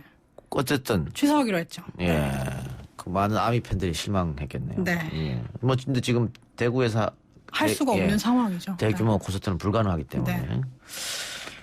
자, 미국 아카데미 시상식에서 4관왕을 달성한 영화 기생충 기자회견 열었는데 취재진이 엄청 올렸다고요? 네, 우선 매체가 250개 매체이고요. 500명이 넘는 기자들이 몰려서 굉장히 인산인해를 이뤘습니다. 예, 오스카상 수상 뒷얘기가 궁금했을 텐데 어떤 이야기가 나왔습니까? 네, 우선 벅찬 소감을 각자 이제 봉준호 감독을 비롯해서 제작진 배우들이 밝혔고요. 그리고 오스카상을 받기 위해서 오스카상에 출품하기 위해서 캠페인이 열리는데 6개월간에 어떻게 노력했는지 적은 예산으로 정말 고군분투했다 이런 이야기를 좀 하면서 좀 울컥하는 모습을 보이기도 했습니다. 오스카 캠페인도 사실은 처음이기 때문에 그렇죠. 네. 당연히 힘들 것 같네요. 알겠습니다. 근데 기생충 배우들도 헐리우드에서 주목을 받고 있다. 이런 무슨 말입니까? 네, 작품이 워낙 인기가 있었고 또 눈여겨보는 제작진들이 많아서 그중에서 이제 이정은 배우에게 굉장히 좀 집중 조명이 갔다고 해요. 그래서 봉준호 감독이 많은 사람들 톰 행크스를 비롯해서 많은 배우들도 이정은 배우를 보고 굉장히 반가워하면서 영화에 대한 질문을 많이 했다 이렇게 이야기를 했습니다. 예. 조여정 배우에 대해서도 쿠엔틴 타란티노 감독이 한마디 했다고요? 네, 굉장히 좋은 연기를 보여줘서 조여정 배우의 관심을 굉장히 많이 표했다고 합니다. 네. 송강호 씨가 13개월째 아무런 일이 없다. 그 자리에서 그런 얘기를 했다고 하는데. 사실 그 캠페인 기간이 6개월이었고 그래서 그 캠페인 기간에 인터뷰를 600개 정도를 소화하면서 일을 했기 때문에 국내에서는 일이 없었다고 했지만 이제 이병헌 씨와 새 영화를 곧 찍을 예정이고요. 좀 우스갯소리로 이야기를 한 것 같아요. 그러네요. 전 세계 영화계에서 이렇게 축하를 해주고 있는데 이상한 일이 벌어졌어요. 미국의 트럼프 대통령이 왜 기생충이 오스카상을 받느냐 뭐 이런 얘기를 했다고요? 네, 대선 유세 도중에 이제 오스카상을 언급을 하면서 기생충이 왜 그 상을 받았는지 미국 작품이 받았어야 되는 게 아니냐 하면서 좀 조롱 섞인 이야기를 했습니다. 그러면 그게 뭐 국제영화제라고 할 수 있나요, 그러면? 그렇죠. 그러면. 봉 감독 말처럼 로컬 영화제 스스로 자임하는 것이죠. 네, 그래서 북미 배급사도 굉장히 좀 트럼프 대통령의 말에 강하게 받아쳤어요. 아마 그의 말을 이해할 수 없고 그는 자막을 읽을 줄 모른다 이렇게 받아쳤습니다. 네. 어쨌든 트럼프 대통령이 유세 중에 이런 말을 했기 때문에 기생충 홍보는 더 해준 것 같네요. 네, 아무래도 트럼프 대통령이 기생충을 좀 이용한 게 아닌가 싶어요. 제 생각에는. 네. 그런데 영화 이야기만 한 것 아니고 또 한국과 무역에 관한 문제가 있다 이런 얘기까지 했다면서요? 네, 한국과 우리가 무역에 관한 문제를 충분히 안고 있는데 근데 왜 한국 영화에 올해 최고의 영화상을 줬느냐 이렇게 이야기를 했는데요. 전혀 연관관계를 좀 알 수가 없는 대목이죠. 무역은 무역이고 문화는 문화죠. 그렇죠. 네. 예, 트럼프 대통령이 이해할 수 없는 발언을 했네요. 네. 알겠습니다. 기생충 제작진과 배우들이 한국에 와서는 청와대에서 대통령과 함께 식사를 했죠? 네, 기자회견을 마치고 지난 20일 이제 문재인 대통령을 비롯해서 김정숙 여사 등과 함께 이제 짜파구리를 먹으면서 이야기를 나눴는데요. 그 모습이 좀 일부 공개가 돼서 많은 분들이 좀 주목했습니다. 예, 봉 감독이 문 대통령 연설에 찬사를 보내기도 하고 분위기는 화기애애했다 그래요? 네, 그리고 문재인 대통령 역시 기생충이 보여준 사회 인식에 대해서 굉장히 깊게 공감을 했고 또 불평등이 견고해져서 그 불평등을 해소하는 걸 최고의 국정 목표로 삼고 있다 이야기를 했습니다. 예. 근데 이 기생충의 아카데미 사관왕에 조금 묻혔던 소식인데 배우 윤여정 씨의 할리우드 진출작이었죠. 영화 미나리. 썬댄스 영화제에서 수상을 했네요. 네, 국제 독립 영화제인데요. 굉장히 큰 규모의 영화제인데 지난 2일 날 막을 내렸어요. 근데 최고 상인 관객상을 그 윤여정 씨가 출연한 미나리가 받았습니다. 그 윤여정 씨에 대해서 차기 아카데미 여우 조연상 후보다 이렇게 이야기한 미국 매체도 있네요. 네, 어워드 와치라는 미국 매체가 이제 내년 아카데미 시상식을 예측하는 기사를 올렸는데요. 이제 윤여정 씨가 여우 조연상 후보에 도전할 유력한 배우다 이렇게 찬사를 보냈습니다. 예. 근데 미나리라는 작품이 아직 우리나라에는 개봉을 안 했었죠? 네, 아직 개봉 예정인데요. 그 구체적인 시기는 미정입니다. 아, 아직 개봉 날짜는 안 잡혔군요. 네. 예. 아까 방탄소년단 얘기 잠깐 했었는데 컴백하네요. 네, 오늘 지금 6시에 음반이 공개가 됐고요.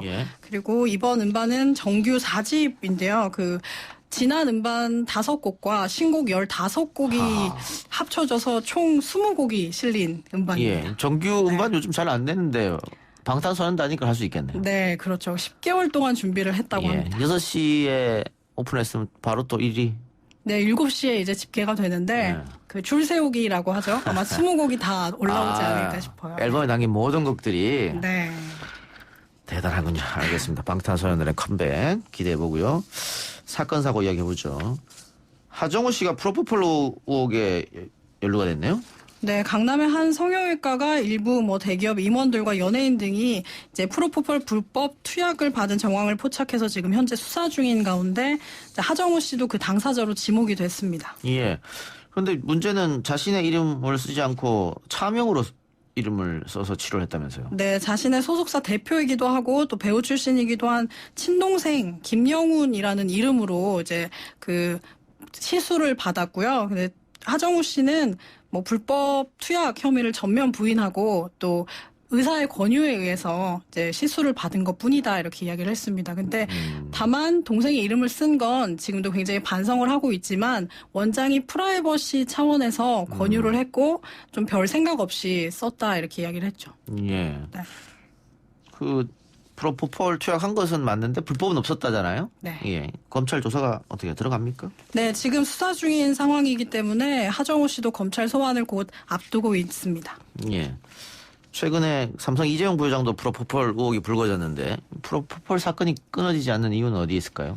네, 이와 관련해서 전문가들은 사실 그 프로포폴이 그 수면 장애를 앓고 있는 사람들이 좀 맞으면서 금방 깰 수 있는 그 효과를 보기 때문에 이렇게 많이 맞는 게 아니냐 이렇게 전문가들이 보고 있고요. 그래서 좀 수면 장애를 앓고 있는 연예인들이 쉽게 좀 손을 대는 것 같다 이렇게 이야기를 하고 있는 전문가들도 있습니다. 저도 수면 장애를 앓고 있습니다만 저는 전혀 사용하지 않고 있어요. 그게 바른 거죠. 네. 근데 매번 피곤합니다. 그래서. 예. 네. 자, 근데 검찰 수사를 받게 되면 차기작들은 어떻게 됩니까, 하정우 씨? 네, 지금 차기작이 보스턴 1947이라는 영화는 이미 촬영을 마친 상태고 피람, 드라마 수리남 등도 촬영이 예정이 돼 있는데요. 관련 관계자들이 현재 출연자를 바꾼다든지 하는 변동사항은 없다. 추후 결과를 좀 지켜봐야 할 것 같다라고 이야기를 하고 있는 상태입니다. 예, 하나만 더 마칩시다. 네. 유튜브 채널 가로세로 연구소가 이번에는 남성 아나운서 사생활을 폭로했는데요. 네, 유튜브 채널 가로세로 연구소 출연자들이 KBS 더 라이브 진행을 맡고 있는 KBS 한상원 아나운서가 이제 성관계 논란이 있다라는 제목으로 라이브 방송을 진행을 했고요. 한 사건 개요를 말을 하면서 그 이니셜로 나와 있던 아나운서를 한상원 아나운서의 실명을 거론을 하면서 좀 화제가 됐습니다. 예. 그 한상원 아나운서는 논란이 불거지니까 모든 프로그램 사차했고. 네. 근데 제가 좀 이해가 안 가는 게 이 한 아나운서가 협박을 받은 거잖아요. 네, 예. 그렇죠. 피해자일 수도 있는 거 아닙니까? 네. 피해자죠. 피해자로 선고가 됐죠. 예, 네. 또 그 사람들은 가해자들은 처벌을 받았고. 네. 그런데 피해자 실명을 왜 폭로를 합니까? 이해가 좀 안 되는데. 네, 그래서 가세현이 지금 계속해서 좀 무차별적인 공격 폭로를 하고 있는 상황이에요. 그 상황에서 이제 한상원 아나운서도 좀 피해를 입고 있는 상황인데 좀 목적이 좀 있었던 것 같아요. 주목을 받고자 하는 목적과 또 더 라이브라는 프로그램에 대해서도 굉장히 좀 조롱 섞인 이야기를 하기도 했거든요. 그래서 가세현 출연자들이 좀 다른 목적이 있었던 게 아니냐는 좀 의혹도 나오고 있습니다. 예, 알겠습니다. 어쨌든 이해는 좀 안 됩니다. 예. 오늘 연예계 소식 여기까지 하죠. 지금까지 TN아시아의 김하진 기자였습니다. 수고했습니다. 감사합니다. 3부 수사 마치고요. 4부 총선 빅데이터로 돌아옵니다.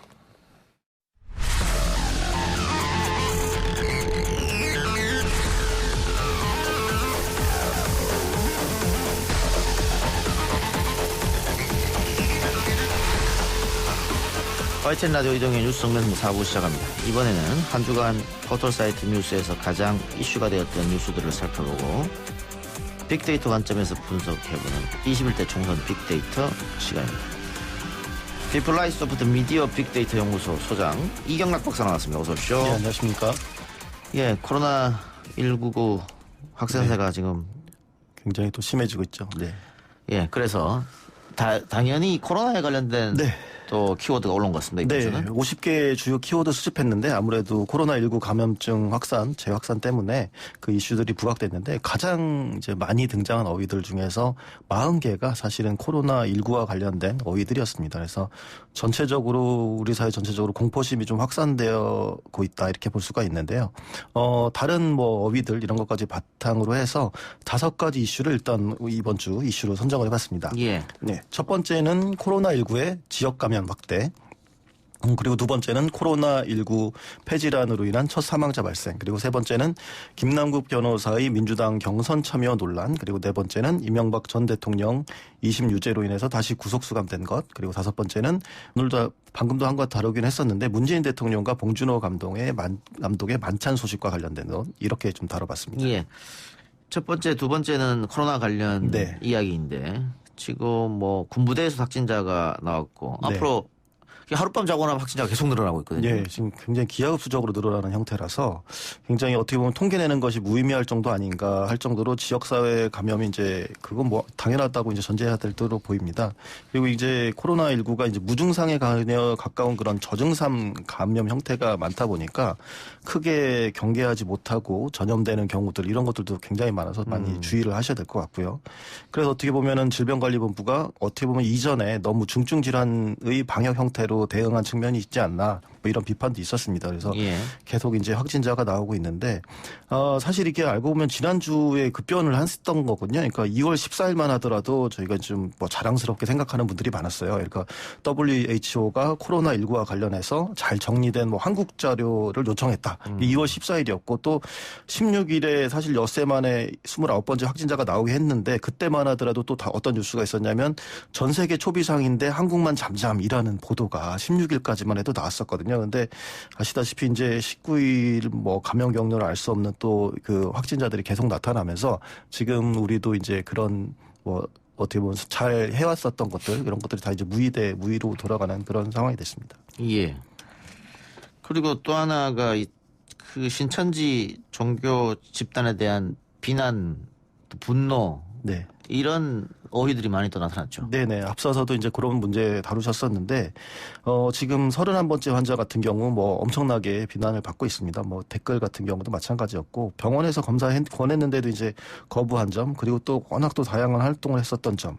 그래서 이제 공공의 안전을 해쳤다 이런 식의 비난을 받고 있습니다. 근데 이런 사례가 비단 이제 31번째 그 환자뿐만 아니라 앞서서 이제 세 번째 확진자의 경우에도 그랬었는데 세 번째 확진자의 경우에는 지난주에 퇴원을 하셨어요. 근데 그때 이제 조금 나는 그런 비난 억울하다 이런 입장을 밝혔는데 그 댓글들 보면 대부분이 그 왜 억울함을 느끼냐라고 이제 부정적으로 하고 오히려 더 심각하게 그 비난을 하고 욕설을 하는 그런 내용들이 많이 있었습니다. 그래서 그리고 그 과정에서 사생활에 대한 내용들 이런 것들도 뭐 불륜 아니냐 이런 비난들도 이제 반발이 많이 있었는데 좀 과도한 비난 양상이 보이기도 했었습니다. 그래서 어떻게 보면 전반적으로 이제 공공 안전에 위협을 준 사례. 어떻게 보면 정부의 방역 조치에 대해서 충분히 따르지 않은 사례들에 대해서 갈수록 이제 네티즌들이나 일반인들의 비판 수위, 비난 수위가 높아지고 있다 볼 수 있겠고, 그리고 최근에는 그래서 이제 이런 부분에 대해서 구속과 같은 형사적인 조치도 필요한 거 아니냐 이런 것들 얘기도 공개적으로 언급되고 있습니다. 3번 확진자 같은 경우에는 중국에서 와서 열이 나면 당연히 보건당국에 문의를 해야지 해열제 먹고 돌아다니면 어떡하냐 이런 비난인 거잖아요. 그러니까 정부의 방역 조치에 왜 따르지 않느냐. 반대로 그 최근에 그 여대생 같은 경우에는 너무 잘 대처했다. 그리고 박수 치셔주는 또 네티즌도 많죠. 극명하게 대비되는 그런 사례인 것 같고. 총선 관련 이슈 얘기해보죠. 네. 김남국 변호사의 경선 문제. 제가 한번 자료를 찾아보니까는 한 3, 4일 동안 기사만 1000건 가까이 쏟아졌더라고요. 굉장히 많이 나왔습니다. 예. 그 서울 강서갑 같은 경우에 이제 경선이 예상되었죠. 근데 지금도 사실 민주당 내부적으로 다른 지역구로 보내느니 많이 뭐 이런 얘기들이 나오고 있는데 이곳에 이제 조국 백서의 필자인 김남국 변호사가 출마 의사를 밝히면서 이게 논란이 되었었습니다. 그래서 이거 아직 진행 중인 사안이라고 할 수 있는데 어떻게 보면 조국 수호 대 비조국의 그런 프레임으로 대결 구도가 형성되고 있는 거 아닌가 이런 의혹들이 있었고 그래서 이러면 이 사안에 대해서 포털 반응은 어떤지 아무래도 좀 네이버와 다음이 차이가 있을 것 같아서 이렇게 살펴봤습니다. 그래서 이제 네이버 같은 경우 이제 관련된 기사에서 5,850개 정도의 댓글을 봤는데 그 주요 어휘들 보게 되면 이제 네이버니까 이제 좀 정부 비판적이 많을 거 이렇게 생각했는데 생각보다 어휘적으로 보면 파이팅이나 응원, 지지 이런 것들이 22위권 안에서 아주 비중 있게 나타났습니다. 그런데 실제 호감을 많이 받은 댓글들의 내용을 보면 대부분은 사실 부정적으로 보고 있긴 하거든요. 그러니까 공감순으로 봤을 때 상위 20개 댓글을 모두 보면 대부분이 이제 김남국 변호사를 비판을 하는 내용입니다. 근데 이제 비판을 할 때 뭐를 가지고 비판하냐면 고향이 순천 전라도다 이렇게 해서 뭐 지역주의적인 비판 혹은 뭐 사시 패스하지 않은 로스쿨 출신이다 뭐 이런 비판 뭐 이현준문 변호사 혹은 조국 수호에 앞장섰다 이런 점을 근거로 해서 좀 인신공격하는 것들이 많았습니다. 잠깐만요. 고향과 로스쿨 출신이 왜 비판 대상이 돼야죠?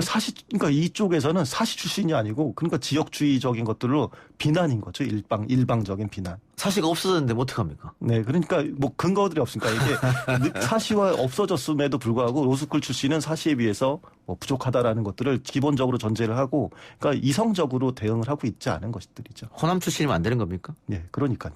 그런 것들이 그 굉장히 오랫동안 네이버에 있는 댓글에서 오랫동안 나오고 있는 것들이 있지 않습니까? 그러니까 예를 들어서 그 지역 출신이 뭐만 잘못하면 혹은 범죄만 나더라도 계속 지역주의적인 감정들을 끌어올리는 것들이 이게 여전히 뭐 강하게 나타나고 있다고 볼 수 있겠습니다.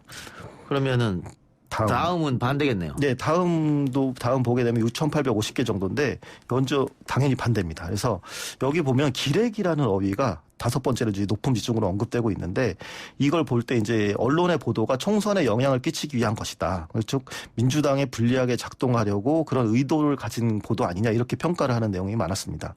그리고 다음 경우에는 호감이 높은 상위 20개 댓글이 모두 오히려 이제 금태섭 의원을 비판하는 건데, 그러니까 조국과 관련된 선거라는 그런 프레임을 잡은 금태섭 의원이 잘못인 거 아니냐, 그렇게 비판을 하고 있고, 다만 이제 공감 댓글에서 전체적으로 봤을 때 공감 댓글은 네이버와 다음이 상반되긴 하지만 어떻게 보면 전체 글 내용에 있어서는 네이버에서도 김남국 변호사를 응원하는 내용이 좀 어휘적으로 많이 있었다 이렇게 볼 수가 있겠습니다. 다음은 뭐 어떻게 보면 당연히 김남국 변호사 옹호적인 글이 많았고 우리가 지금까지 늘 분석했지만 네이버에서도 전체적으로 봤을 때는 김남국 변호사 지지한다는 게 많았다고요? 예를 공감 댓글에서는 지지하지 않았는데 전체 댓글 수, 그러니까 공감을 받지 못한 글까지 다 합치면 응원이나 지지 이런 어휘들이 굉장히 많이 나타났습니다. 그게 아무래도 그 전략 공천으로 김남국을 내려보낸 게 아니고 경선만 가자해달라 뭐 그것 때문에 그런 것 같아요. 경선이라서 알겠습니다. 이명박 전 대통령 관련해서는 어떤 이슈들을 주목을 그렇습니까? 다시 이제 2심에서 유죄를 선고받았죠. 그래서 이와 관련된 내용들을 살펴봤는데 일단 이 이슈에 대해서 의외로 이제 네이버 이용자들은 크게 관심을 안 뒀습니다. 그러니까 왜냐하면 저희가 데이터를 수집할 때 많이 본 뉴스에서 찾는데 이명박 대통령과 관련된 선고 소식이 네이버에서 이렇게 많이 본 뉴스로 나오지 않았고 다음에서는 이제 해당 보도에 대한 관심이 높았는데 전반적으로 보게 되면 해당 판결이 정당하다 이런 내용이 지배적이었습니다. 그래서 일단 어휘 많이 나온 그런 단어들을 볼 때 수모, 구속, 감옥, 잔혹사, 기레기 이런 것들이 주요 이제 10위권 안에 드는 그런 단어들이었었는데 여기서 이제 수모나 잔혹사 같은 그런 어휘가 나온 이유가 이게 뉴시스 보도의 헤드라인 때문이거든요. 여기서 보면 원래 이 보도가 이명박 법정 구속 수모 전직 대통령 잔혹사 새로 썼다라고 이렇게 헤드라인이 되어 있는데 이와 관련해서 네티즌들이 이제 불만이 있는 거죠. 왜냐하면 이 사안이 어째서 수모냐? 왜 잔혹사냐? 이래서 기사의 헤드라인을 비판하고 있는 거고, 그래서 또 기레기라고 이제 어휘들을 많이 비판하는 어휘가 나온 거고, 다음에 네티즌들 입장에서 보다면 이거는 당연한 결과고 정의로운 조치인데 이것을 부정적으로 표현한 보도가 문제다라는 입장이 대체적인 입장이었습니다. 봉준호 감독이 아카데미 수상 이후에 이 영화팀들이 청와대 오찬에 초청받아서 가서 이제 대통령과 함께 식사를 했는데 이것도 댓글들은 아마 양분되는 현상을 보인 것 같습니다. 양분돼서 나타났습니다. 일단 오늘자 그 데일리한 보도였었는데 그러니까 제목 자체가 좀 논란이 있습니다. 그러니까 예를 들어서 새벽 코로나 사망자 나온 시국에 웃고 떠들고 문재인 대통령 기생충팀 오찬 비난 속출이라는 제목이었습니다. 그러니까 제목 자체가 이제 매우 비판적인 관점이 있긴 했는데 그런데 이제 여기서 얘기한 게 이제 진짜 비난이 속출을 한 것인지 그것에 대한 사실관계도 필요하거든요. 그러니까 네티즌들이 그렇다고 하는데 그런 것들을 한번 살펴봤습니다. 일단 뭐 결론부터 얘기하자면 좀 큰 차이가 있습니다. 그러니까 네이버 같은 기사로 이제 네이버와 담을 봤는데 네이버에서 어떤 어휘들이 주로 나왔냐면 뭐 재앙, 세월호, 탄핵 이런 것들이 주요 비중 20위권 안에 등장을 했었습니다. 그래서 네이버 같은 경우에는 전반적으로 비판적인 입장들이 많이 나오고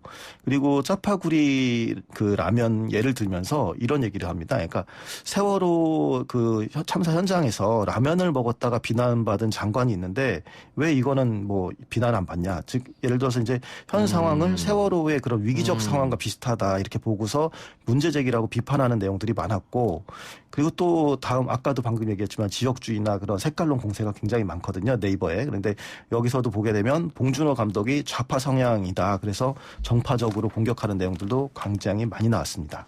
근데 같은 기사지만 근데 다음 같은 경우 완전히 다른 양상입니다. 다음은 가장 비중 있는 어휘의 순서가 기사, 기레기, 고수정 그리고 보도를 한 데일리안이 16위, 신천지가 10위 이렇게 중요하게 등장을 했습니다. 근데 이게 왜냐하면 대부분의 댓글들이 해당 기사를 쓴 분이 이제 고수정 기자인데 고수정 기자와 데일리안을 비판하고 있는 내용들이었기 때문에 의도적으로 쓰지 않았느냐 네, 이거는요. 그렇습니다. 그러니까 가장 많이 공감을 받은 내용도 보게 되면 기레기다 이렇게 욕을 하면서 모든 사고에 대응하면 매일 상복 입어야 되는 거 아니냐. 그리고 두 번째로 공감을 받은 내용도 예정된 행사는 진행해야 되는 건 아니냐. 그리고 또 세월호와 비교한 것에 서도 당시 세월호에서 대통령이 뭘 하고 있었는지 몰랐지만 이거는 예정된 오찬이었다 이런 것을 강조를 하면서 다음에서는 굉장히 어떻게 보면은 그것을 옹호해 주려고 하는 청와대 것들을 옹호해 주고 하는 그런 일들이 많았었습니다. 그러면 어쨌든 그 의견은 양분됐다고 볼 수 있는데 데일리안 기사는 왜 일방적으로 불만을 샀다 이렇게 쓴 것 같습니까? 네, 이게 보게 되면은 여기서 최근에 있는 연예 뉴스의 패턴 차이입니다. 그러니까 그 다음 포털 같은 경우 연예 뉴스에서 댓글을 제도를 아예 폐지를 해버렸습니다. 그렇게 해버렸으니까 어떻게 보면 봉준호 감독이 청와대에서 만찬했었다는 뉴스에 대한 댓글은 오로지 네이버에만 있었던 거죠. 그러니까 네이버만 보면 당연히 이거 뭔가 잘못됐고 굉장히 비판 많이 받는구나라고 할 수 있겠지만 다음에 그걸 다시 검증하기 위해서 다음은 어떻지라고 다음 들어가면 없는 거죠. 다음에는 아예 댓글이 없으니까. 그러니까 사실은 이것은 어떻게 보면 완벽한 기사라고 볼 수 없는 측면들이 있죠. 일반적인 포털 사이트에 대한 내용들이 아니니까. 근데 다만 이제 정부 입장에서는 이미지가 가져오는 부정적인 효과에 대해서 좀 경계할 필요가 있어 보입니다. 그러니까 최근 이제 저도 소셜 미디어들 많이 활동하고 보고 있는데 최근 이게 청와대 오찬에서 파한대소하는 모습이랑 그 아래 코로나19 사망자 소식 뉴스를 같이 편집을 해가지고 그걸 공유하는 내용들이 많이 있고 근데 이런 것들이 이제 계속 공유가 되면 아무래도 이제 최근에 이제 공포심이나 이런 불안감이 있는 그 국민들에게서는 굉장히 부정적일 수가 있고 그리고 최근에 또 보게 되면 이 이슈를 가지고 정치권에서도 공세를 이어가고 그러니까 이른바 소위 보수 언론이라고 하는 데에서도 이 이슈를 다시 이제 물고 늘어지려고 하는 그런 양상이 보이기도 하고 있습니다. 알겠습니다. 아까 그 다음에 연예뉴스 댓글은 차단됐다고 이야기해 줬는데 실시간 검색어 서비스도 다음이 종료를 시킨다고 하더라고요. 네네. 그 저희가 몇 번 다른 외국 경우에는 이렇게 실시간 검색어 서비스를 하는 경우가 잘 없다. 구글도 안 하지 않느냐. 그럼 왜 그러냐면은 실시간 검색어 서비스를 유지하게 되면 이게 그 책의 베스트셀러 효과랑 똑같은 거거든요. 네네.